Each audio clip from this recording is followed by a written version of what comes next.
Welcome to Crossroads. Long-range bombers were just intercepted off the coast of Alaska. Now, these bombers were from the Chinese Communist Party and from Russia, and this represents the first time that an encounter like this has happened. This comes on the heels of additional military exercises and maneuvers that represent only thinly veiled threats against the United States and its allies. And look, while this happens, the Chinese Communist Party is playing another role, trying to broker peace deals and hold security exercises.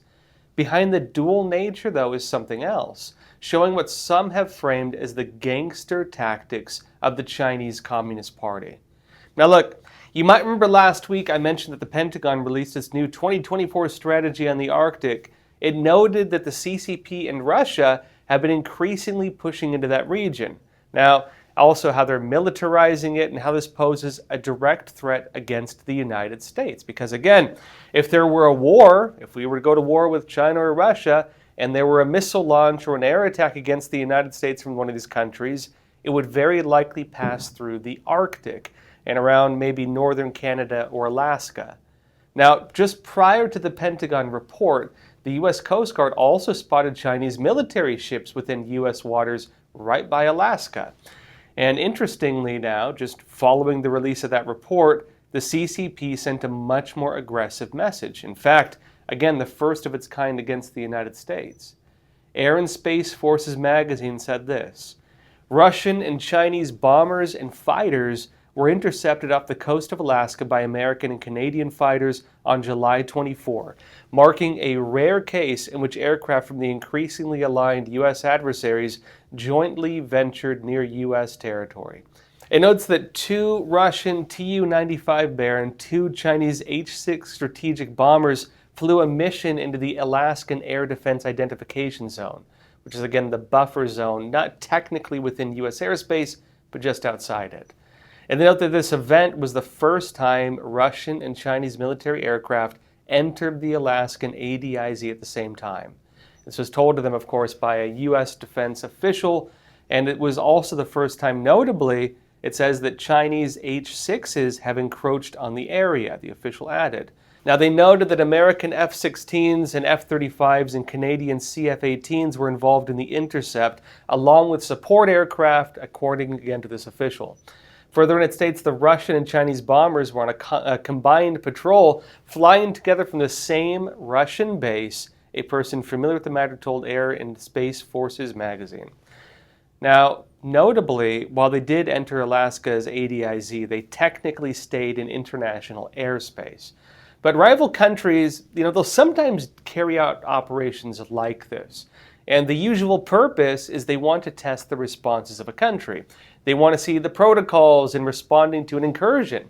They want to see the modus operandi, right? The process for it. That way, if they were ever to have a real war, they would roughly know how long it takes for an enemy to respond. They would know roughly the process, where the interceptors come from, how long it takes, what is the process of communications, what are the warnings, and so on. That type of information is what lets you kind of calculate an attack. And that's oftentimes why they do these things. Now, personally, I'm going to bet this incident will be just the first of many to come, because this is a pattern that's just now beginning. And this is likely, again, just the beginning of these particular type of incursions, because we see the CCP doing this in other places, heavily against Taiwan, for example, and to an extent against Japan. But on this air incursion, this one also seems to carry a message, not just, trying to figure out what our responses are. This one seems to have something else to it. It fits in with a series, again, of similar military operations carried out by the CCP and Russia, which also represent very clear threats. Now, at the same time as making these military threats against the United States, the Chinese Communist Party is also trying to present itself as a new global peacekeeper. It just made headlines, in fact, as the Ukrainian foreign minister met with his Chinese counterpart in Beijing, and they discussed bringing an end to the war between Russia and Ukraine. And well, here was the response to that so far. Bloomberg said Chinese Foreign Minister Wang Yi told his Ukrainian counterpart the time was not yet ripe for peace talks to end the war with Russia, even as Beijing puts forward its own proposal for an initiative that would include Moscow at the table. It notes that speaking during the first visit to China by the Ukrainian foreign minister since Russia invaded his nation in 2022, Wang Yi, again the Chinese counterpart to him, said a path laid out by Beijing together with Brazil in May for resolving the war had won extensive support around the world. So, in other words, the Chinese Communist Party has its own proposed peace deal between Ukraine and Russia. And notably, they made that while at the same time blocking the Ukrainian side's peace deal. And that's what it wants Ukraine to accept, the Beijing one. Now, during the meetings, they left the Ukrainian Prime Minister hanging. It's the old negotiation trick, we don't need you, you need us. And maybe we'll talk in the future, if we feel so obliged. It's a method that's used to make the other person feel they need the deal more than you do. It's about making the other person feel less powerful. And there was more to this as well. Again, as you might imagine, a lot of news outlets frame this as the CCP trying to pass itself off as a new global peacekeeper, which it's trying to play a role in right now, with its ambitions, to become the world leader, to replace the United States. But actually, the Chinese Communist Party has been doing the opposite with Ukraine. Again, the Chinese Communist Party, they've been actively blocking peace, which Ukraine actually even pointed out directly. And the CCP, through its backing of the conflict on the Russia side, is the factor that can determine whether the war can end and be forced into that, even if they just pull out their support. It's a two-faced system, in other words. The Chinese Communist Party is playing both the peacekeeper and the hand pulling the strings. I'll be talking about this more after we come back from a quick break. Experts agree, one of the best ways to protect against financial uncertainty is to diversify your portfolio. Learn how physical gold and silver can secure your retirement funds from today's economic challenges with a gold IRA from American Hartford Gold. You can safeguard your wealth with no penalties or taxes when you transfer your current qualifying retirement accounts. Call now and our precious metals specialists will send you a free information kit, no cost or obligation. American Hartford Gold, a trusted industry leader with an A+ from the Better Business Bureau, has a 5-star rating from thousands of happy clients. Whether you are getting physical precious metals in a gold IRA or delivered to your doorstep, we offer only the highest quality gold and silver. For your peace of mind, we also offer a no-fee buyback commitment, a low price guarantee, along with free shipping and free insurance. So don't wait. Call the number on your screen today and secure your financial future.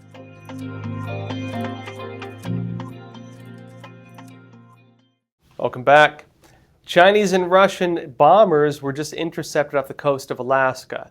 And this is the first time such an encounter like this has happened.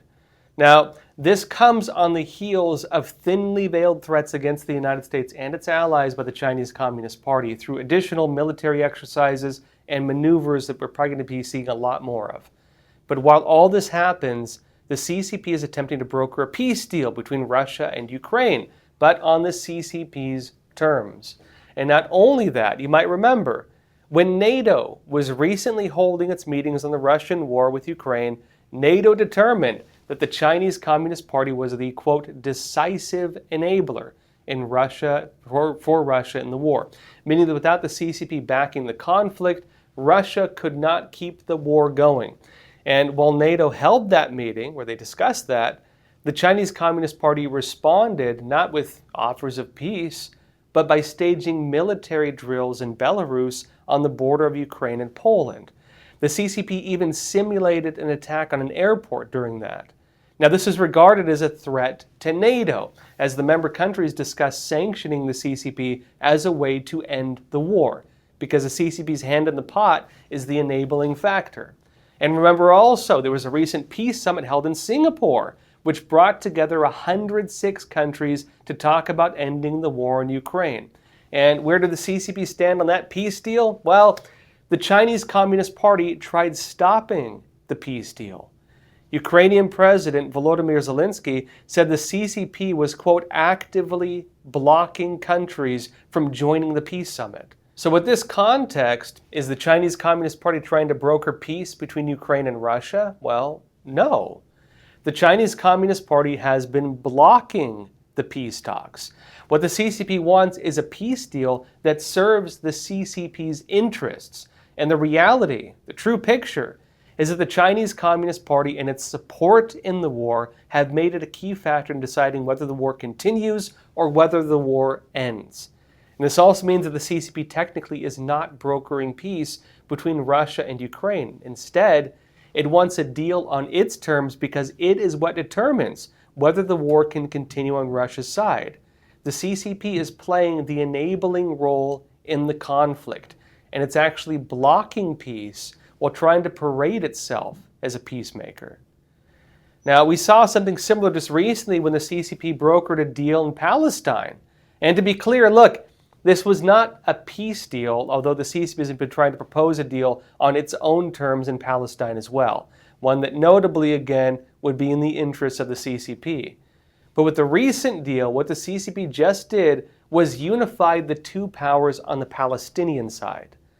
Guardian said this: Palestinian factions, including rivals Hamas and Fatah, have agreed to end their divisions and form a future interim unity government during negotiations in China that ended on Tuesday, China's foreign ministry said. It notes the Beijing Declaration was signed at the closing ceremony of a reconciliation dialogue between the factions held in the Chinese capital from July 21st to July 23rd. Now, first of all, other countries have tried to get these factions in Palestine to end their divisions before. Egypt tried it, other Arab countries tried it, but it never worked. They might make some deals, they don't hold together. The reason is these are tribal factions and their divisions actually play into some of the very complex politics in that region. But in the current context, again, this is not a peace deal. The United States has been pushing for a peace deal, and talks have been ongoing, again, between Israel and Hamas. But what the CCP just did essentially is that they ensured that any future Palestinian government has Hamas as a part of its fabric. And this is a blow to the objectives of the war on the side of Israel, which sought to remove Hamas from power, and is saying that they will not accept anything other than that. Here's how Israel's Minister of Foreign Affairs responded to the Chinese Communist Party's move. This is from Israel Katz, Israel's Foreign Minister on Foreign Affairs. He said, quote, Hamas and Fatah signed an agreement in China for joint control of Gaza after the war. Instead of rejecting terrorism, Mahmoud Abbas embraces the murderers and rapists of Hamas, revealing his true face. In reality, this won't happen because Hamas's rule will be crushed and Abbas will be watching Gaza from afar. Israel's security will remain solely in Israel's hands. In other words, what the CCP just did was not brokering a peace deal, not by any means. What it did was made peace a lot more difficult to achieve because Israel's not going to accept it now. This basically, what they did is it united Hamas with what some people thought could potentially become a future government in Palestine. And with that, it's very unlikely that Israel would ever accept that because their term in the whole conflict is that Hamas cannot continue controlling Gaza. Now, as the Israeli minister notes, they plan to crush Hamas. What the CCP just did could have effectively ended any near-term hope for peace because they've now embedded Hamas within that system. But remember, again, the Chinese Communist Party has been playing an odd role in this from the very beginning. Just before Hamas launched its terror attack on Israel, which sparked the current war, leaders on the Palestinian Authority, they traveled to China to meet with the leaders of the Chinese Communist Party. And this was similar in some ways to what we watched in Afghanistan, where just before the United States pulled out of the country and just before the Taliban overthrew the Afghan government, Taliban leaders traveled to China to meet with leaders of the Chinese Communist Party. And all this is in the context, ironically, that the Chinese Communist Party is one of the worst abusers of Muslims. It brutally persecutes them in its own country. It uses them for slave labor. It uses them for forced organ transplants. It even forces them to renounce their religion. The Chinese Communist Party regards Islam as a mental illness, in their words, and declares that it needs to be cured. It persecutes Muslims right alongside just about every other major religion.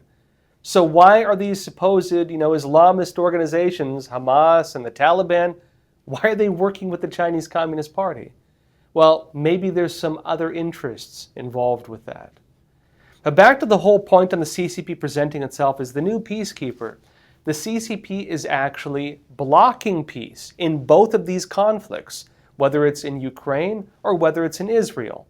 And it's putting itself in a position that its own terms will need to factor in with any future deals. It's inserting itself in this process, blocking peace, and then saying accept our terms or nothing else. All of this can be seen as falling in line with the CCP's recent global pact. Now, during the meeting of the Shanghai Cooperation Organization, the CCP established a new agreement, mainly with its Eurasian allies, to create new trade agreements with each other, but they also agreed on something we may now be witnessing. They agreed to launch a new type of security alliance. Think of the NATO equivalent to the new Axis powers. And this is all part of the Chinese Communist Party's attempt to push for a Pax Sinica, a peace under China, to dethrone the United States from the Pax Americana. I'll be talking more about China's plans exclusively on EpochTV.com. That's the uncensored streaming platform of the Epoch Times. So if you're watching on YouTube, Facebook, X, Rumble, there's a link in the description below. Click on that, get access to the rest of this episode. And not only we get access to my whole library of shows, but also family-friendly movies, premium investigative reports, and hard-hitting documentaries on issues that really matter, like the Chinese Communist Party's 100-year plan to defeat the United States, which I expose in my documentary, The Final War. The CCP is one of the biggest threats to America. They're using things like video games, entertainment, movies, culture to subvert and influence the next generation. This unrestricted war against our country is one of the scariest but least understood issues of our time, because it's not tangible. There's no tanks or bombs. It's being done through soft power means and ideological subversion. Now, I've spent over a decade investigating the CCP's subversion, and it's such an important issue that I've dedicated my career to warning people about the threats of the CCP. If you'd like to find out what exactly the CCP is plotting against America, then watch The Final War. You can find the link in the description below, and I'll show you all the trailer before we go exclusively to EpochTV.com for the rest of this episode. I'll see you there. The greatest threat facing the United States is the CCP. The Epoch Times investigation team had studied the CCP for years, but what we uncovered was yielding evidence beyond our imagination. With Chairman Mao, with the Prime Minister, our talks have been characterized by frankness. The Clinton administration said, oh, don't worry about it. This will be a poison pill for China. China's strategic goal is to make sure that the U.S. has 4 enemies, and one of them must be a terrorist group. We are giving of our life's blood so that the Chinese Communist Party can survive and thrive.